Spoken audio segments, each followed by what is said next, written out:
இப்ப திடீர்னு ஒண்ணு இந்த தமிழ்நாட்டில் இருக்கிற அருந்ததியர், நாயுடு, எங்க ஊர்ல ஒக்கிலி கவுடர் இருக்காங்கல்ல, கன்னடம் பேசுறவங்க, அப்புறம் படுகர், இவரெல்லாம் தமிழர்களே இல்லை அப்படின்னு ஒரு புது தியரி. அதெல்லாம் எங்க இருந்து எடுத்தாங்கன்னு தெரியல.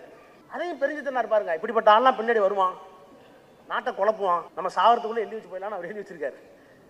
என்ன சொல்றாரு? தமிழ் ஒரு கட்டுரை, தமிழை விரும்புங்கள், தமிழனை நேசியுங்கள், தமிழ்நாடு மீது பற்று வையுங்கள். 1988. கன்னடமும் கலிதெலுங்கும் கவின் மலையாளமும் தாயே தமிழே உன் உதிரத்தே உதித்திலிருந்து ஒன்று பல ஆயிடினும் ஆரியம்போல் உலக வழக்களித்தொழிந்து சிதையாவும் சீரிலமை. தாயிடம் தான் போனிச்சு எல்லா மொழியும் சொல்றார். சொல்லிட்டு தெலுங்கு கன்னடம் நம்முடைய பாட்டி மொழிங்கிறார். தமிழ் என் தாய்மொழி, தெலுங்கும் கன்னடமும் பாட்டி மொழி, அவர்கள் தமிழர்கள் தான், அவர்கள் இங்கேயே தம்பி தமிழர்களாக மாறிவிட்டார்கள், உணர்வால் தமிழர்கள், ஒரு மொழி பேசுகிறார்கள் கூடுதலாக அப்படின்னு அதை தமிழ் படுத்துறார். சொல்லிட்டு இவர்களுக்கு எதிராக ஏதாவது கருத்து சொல்லப்படுமானால் அப்படி சொல்லுபவர்கள் கருத்து குருடர்கள். நான் சொல்லல, கருத்து குருடர்கள்னு பெருஞ்சித்திரனார் இப்ப யார சொல்றாருன்னு தெரியுதா உங்களுக்கு? எழுதிருக்கு. ஏன்னா அவங்க நம்ம திராவிடத்திற்கு பாவலர் சொல்றார், அப்படி சொல்லுவர்கள் கருத்து குருடர்கள். நான் இன்றைக்கு கேட்கிறேன், பாவாணர் ஒப்புக்கொண்டதற்கு பிறகு, பெருஞ்சித்திரனார் ஒப்புக்கொண்டதற்கு பிறகு திராவிடம் உண்டா இல்லையா என்று கேட்கிற உரிமை இந்த மண்ணில் வேறு எவனுக்கும் இல்லை என்பதை இந்த மேடை சொல்லியாக வேண்டும். இப்ப திராவிடங்கிற சொல்லே சில பேருக்கு புளிக்குது. திராவிடம் என்ற சொல் எந்த மரபு சிந்தனைக்கு எதிரானது? பெரியார் இன்னொரு மொழிக்காரர் கொண்டு வந்து விட்டார். அப்ப தனித்தமிழுக்கு அத்தாரிட்டி மறைமலை அடிகள், தனித்தமிழர் இயக்கத்துக்கு அத்தாரிட்டி பாவலர் ஏறும். இவர்கள் என்ன சொல்லுகிறார்கள்? பிரிவினையை நோக்கி தள்ளப்படுகிறோம். கற்ற பேர் இந்த நூல்ல இருக்கு, பிரிவினையை நோக்கி தள்ளப்படுகிறோம். அதுல ஒரு பாராகிராஃப் மட்டும் படிக்கிறேன், ஒரு பத்திய. இப்படிப்பட்ட மொழி உணர்வு ஏற்படக்கூடாது என்று கருதி கொண்டதற்கு காரணம் தமிழர்களுக்கு மொழி உணர்வு ஏற்படக்கூடாது என்று கருதி கொண்டதற்கு காரணம் பிராமணியமே. பொதுவாக பார்ப்பனர்கள் இந்தியா முழுமையும் பரவியுள்ளனர் என்றாலும் அவர்களின் மிகுந்த வலிமை தென்னகத்திலேயே ஊடுருவி நிற்கின்றது. தென்னக திராவிட குடும்பத்தில் அவர்களின் வல்லாண்மை மொழி அளவிலும், தென்னக திராவிட குடும்பத்தில், திராவிடம் பெருஞ்சித்திரனால் ஒப்புக்கொள்ளப்பட்ட ஒன்று, திராவிட குடும்பத்தில் அவர்களின் வல்லாண்மை மொழி அளவிலும் இன அளவிலும் இரண்டரை கலந்து நிற்கிறது. திராவிட மொழிகளான மலையாளம், தெலுங்கு, கன்னடம் முதலியவற்றிலிருந்து சமஸ்கிருதம் முற்றும் நீக்கப்படுமானால் அவற்றின் எஞ்சிய பகுதிகள் எல்லாம் தமிழ் மொழியாக ஒளிவிடுவதை எவரும் மறுத்தோ தடுத்தோ விட முடியாது. எனவே தென்னகத்தாருக்கு மொழி உணர்வு ஏற்படக்கூடாது என்ற எண்ணம் மடவர்களை விட பிராமணர்களுக்கு மிக ஆழமாக பதிந்து கருத்தளவில் பொதிந்து நிற்கிறது. இந்நிலையில் திராவிட மாநிலங்கள் எவற்றையும் மொழி பெயரிட்டு கூறுவதை எந்த பிராமணனும் வடவனும் ஒப்புக்கொள்ள மாட்டான். அதற்கான சட்ட அமைப்புகளை அவர்கள் கையில் வைத்துக் கொண்டிருக்கிறார்கள். இதை எல்லோரும் புரிந்து கொள்ள வேண்டும். சமய சார்பற்ற அரசு, இது ரொம்ப பாருங்க, சமய சார்பற்ற அரசு என்று சொல்லளவில் இருக்கப்படுகிறதே தவிர, அப்ப செக்யூலர் வார்த்தை கான்ஸ்டிடியூஷன் கொண்டு வரல. இதை எழுதும் போது 1967 அரசியல் சட்டத்தில் திருத்த இந்திரா காந்தி கொண்டு வந்தது 1976. 67 அவர் எழுதுகிறார் என்று சொல்லப்படுகிறதே தவிர சட்ட அமைப்பில், இதை சொல்றது பாருங்க, சட்ட அமைப்பில் அந்தப்படியான ஒரு சொல் எந்த ஒரு வரியிலும் எழுதப்படவில்லை என்று திரு சி.பி. ராமசாமி உட்பட பெரிய பிராமணர்களே உரைத்து பெருமைப்பட்டுக் கொள்கிறார்கள். அரசியல் சட்டத்தை எழுதுகிற போது, பாகிஸ்தான் பிரிந்த போது அந்த நாட்டினுடைய அரசியல் சட்டம் இது ஒரு மத சார்புள்ள நாடு என்று அறிவித்து விட்டார்கள். இந்தியாவுடைய அரசியல் சட்டத்தை எழுதிய அம்பேத்கர் அவர்கள் எழுதுகிற போது கே.டி. ஷா என்ற உறுப்பினர் கேட்டார், ஏன் இது ஒரு மதச்சார்பற்ற நாடு என்று எழுத வேண்டியதானே என்று சொன்னார். அம்பேத்கர் சொன்னார், நான் அரசியல் சட்டத்தினுடைய 14வது பிரிவில் மதம் பார்க்க கூடாது, ஜாதி பார்க்க கூடாது, எல்லோரும் சமம் என்று சொல்லியிருக்கிறேன். 15, 16 மதம் பார்க்காமல் ஜாதி பார்க்காமல் வேலை வாய்ப்பிலே உரிமை கொடுக்க வேண்டும் என்று சொல்லியிருக்கிறேன். சிறுபான்மை மக்களுக்கு எல்லா உரிமைகளையும் பாதுகாத்திருக்கிறேன். இதற்கெல்லாம் என்ன பொருள் என்றால் இது ஒரு மதச்சார்பற்ற அரசுதான். அதை வெளிப்படையாக சொல்ல வேண்டிய அவசியம் இல்லை. இதையெல்லாம் வெளிப்படையாக ஏன் சொல்ல என்று கேட்கக்கூடிய அளவுக்கு கெட்டவர்கள் இந்த நாட்டுக்கு வரமாட்டார்கள் என்று நான் நம்புகிறேன். வந்துட்டாங்க. வந்தது மட்டும் இல்ல, அதை எடுக்க பார்க்கிறாங்க. அப்ப திராவிடர்கள் என்ற இன மரபை பாவாணர் ஒப்புக்கொண்டாரா? ஒப்புக்கொண்டார். அம்பேத்கர் என்ன சொன்னாரோ அதை அப்படியே எழுதியிருக்கார். தமிழ் வரலாறு புத்தகம் பாவாணர். திரமிழங்கிற வார்த்தையில் தான் தமிழ் வந்தது. ஒரு காலத்தில் நாகர்கள் தான் பயன்படுத்தினார்கள். வடக்க தமிழ் மண் தான் இருந்தது. ஒடுங்க ஆரியர்கள் வர வர தமிழர்கள் ஒரு மூளைக்கு வந்தோம். எனவே இன்றைக்கு அது தமிழாக இருக்கிறது. தமிழ் என்பதும் திராவிடம் என்பதும் தமிழம் என்பதும் பாவாணர் ஒப்புக்கொண்டார். அப்படி நிரவிக்கொண்டே இருக்கிறது. அவருடைய புத்தகத்தில் எங்கு பார்த்தாலும் பிரிவினையை நோக்கி தள்ளப்படுகிறோம். பிரிவினைக்கான 10 காரணிகளையும் கூட அவர் சொல்லுகிறார். பிரிவினைக்கான 10 காரணங்கள் என்ன? இப்ப அந்த காரணங்கள்லாம் சொல்லிட்டா இங்க அரசியல் கட்சியில எல்லாரும் இருக்கும். மதிமுக இருக்கு, வாழ்வுரிமை கட்சி இருக்கு, எல்லா கட்சி இருக்கும்ல. இப்ப இந்த காரணங்கள் ஐயா என்ன சொல்றாரு பாருங்க. எந்த வருஷம்? 1972 தமிழகம் இந்திய அரசிலிருந்து பிரியாமல் இருக்குமானால் பிரிவதற்கான காரணம் தமிழ் மொழி உயர்வடைய வழி இல்லை, முட்டுக்கட்டை இருந்து கொண்டே இருக்கும். இதுல கொஞ்சம் முன்னேறிட்டோம், செம்மொழி வரைக்கும் வந்துட்டோம், பரவாயில்ல. இந்தியை விளக்கவே முடியாது, விளக்கி கொண்டே இருக்கிறோம், கொஞ்சம் முன்னேறிட்டோம். குல சமய பொருட்கள் என்றைக்கும் அகலா, அது இருக்கு. ஆரிய பார்ப்பன நச்சுத்தன்மை இருந்து கொண்டே இருக்கும். தமிழ் மொழியின் இலக்கண இலக்கியம் அழியும். சமஸ்கிருதம் தலையெடுக்கும். தமிழினம் மேலும் சிதறண்டு போகும். பொதுவுடைமை அரசமைப்புக்கு வழியே இல்லை. அரசியல் அதிகாரங்கள் தன்னிறைவு பெறும். இதெல்லாம் இந்த மேடையில் நான் சொல்றதுக்கு காரணம் பெருஞ்சித்திரனாரை புகழ்வதற்காக மட்டுமல்ல. பெருஞ்சித்திரனார் சொன்ன இந்த 10 பாயிண்ட்ல எத்தனை பாயிண்ட் நாங்கள் வெற்றி பெற்றோம் தெரியாது. நாங்கள் வெற்றி பெறாத புள்ளிகள் எதையாவது இருந்தால், அதிலே கை வைக்கின்ற டெல்லிக்காரர்கள் யாராவது இருந்தால் அவர்கள் கவனமாக இருங்கள். இந்த 10 காரணிகள் இருக்கிற வரை பிரிவினை எண்ணம் தமிழ்நாட்டில் இருந்து கொண்டே இருக்கும் என்பதற்காக சொல்லுகிறேன். அவர்கள் பொறுப்பு, எங்கள் பொறுப்பு அல்ல. நாங்கள் இப்பொழுது ஆயுதம் தாங்கவில்லை. மீண்டும் ஒரு முறை வேல்முருகன் முந்திரிக்காட்டுக்கு செல்லக்கூடாது என்பதில் அவரை விட நான் கவனமாக இருக்கிறேன். அதற்கு பிறகு அவர் சொல்லுகிறார், இந்திய ஒற்றுமை தேசிய இனங்களின் உரிமையில் தான் இருக்கிறது. பெருஞ்சித்திரனார் பிரிவினை கேட்பது மட்டுமல்ல, பிரிவினை இல்லாமல் இருப்பதற்கும் ஆலோசனை சொன்ன ஆரோக்கியமான சிந்தனையாளர். இந்திய ஒற்றுமையை விரும்பினால், தலைப்பே இந்திய ஒற்றுமை தேசிய இனங்களின் உரிமையில் தான். எப்படி? வறுமை ஒழிப்பு, சாதி ஒழிப்பு, பொருளியல் சுரண்டல் ஒழிப்பு, பாலின சமமின்மையை ஒழிப்பு.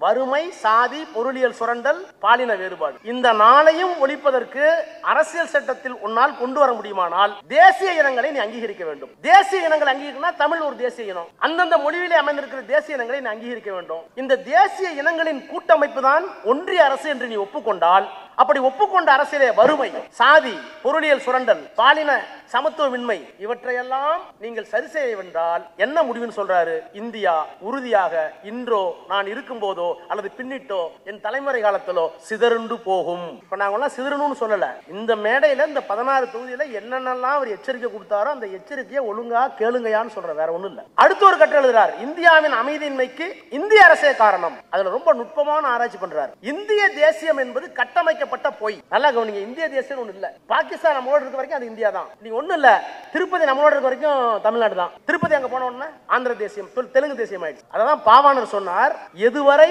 உன் மொழி நீள்கிறதோ அதுவரை உன் நாடு, எதுவரை உன் மொழி வாழ்கிறதோ அதுவரை உன் இனம். நீ திருப்பதி வரைக்கும் போனா தமிழ்நாடு திட்டு இருக்கும். தேவிகளமும் பீரோடு நம்மளோட இருக்கும்போது தமிழ்நாடு பிரிஞ்சுட்டு அது கேரளா. அப்போ எல்லை சார்ந்த தேசியம், இந்திய தேசியம் என்பது பூகோளம் எவ்வளவு இருக்குதோ அவ்வளவுதான். அது பொய். எது உண்மை என்றால் மொழிவழி தேசியம். மொழிவழி தேசியம் ஏன் உண்மை என்று சொன்னால் அதற்கு சரித்திரத்தில் எத்தனையோ ஆதாரங்களை பெருஞ்சித்திரனார் கொடுக்கிறார். பாகிஸ்தான் பிரிஞ்சாங்களா மத ரீதியா? பிஜேபிக்கு இருக்கிற மிகப்பெரிய பிரச்சனையை இந்து தேசியம் ஒன்று புதுசா சொல்றான். இந்திய தேசியம் சரி, நேரு காந்தி எல்லாம் சேர்ந்து வெள்ளக்காரனை துரத்தணும்னு ஒரு தியரியை கொண்டு வந்தாங்க. அது தேவைதான், பொய்யா உண்மையாங்கிற ஆராய்ச்சிக்கு போக வேணாம். அதற்கு பிறகு மொழிவழி தேசியம் உண்மை. தமிழ் தேசியம் உண்டு, மலையாள தேசியம் உண்டு, தெலுங்கு, எல்லா மொழிகளும். அது என்ன சிறப்பு பெருஞ்சித்திரர் என்ன சொல்றாருன்னா, எல்லா தமிழ் தேசிய எல்லா தேசிய இனங்களை விட, மொழிவாரி தேசியங்களை விட தமிழுக்கு இருக்கிற சிறப்பு இந்த மொழிதான் வேறு மொழிக்கு கடன் கொடுத்திருக்கிறதே தவிர கடன் வாங்கவில்லைங்கிறார். அப்ப அந்த தமிழ் தேசிய உணர்வு, இனவழி உணர்வு என்பது மற்ற இனங்களை காட்டிலும் இதுதான் பரிசுத்தமானதுன்னு சொல்ல வர்றார். அதை சொல்லிட்டு இந்திய தேசியம் பொய், மொழிவழி தேசியம் மெய்.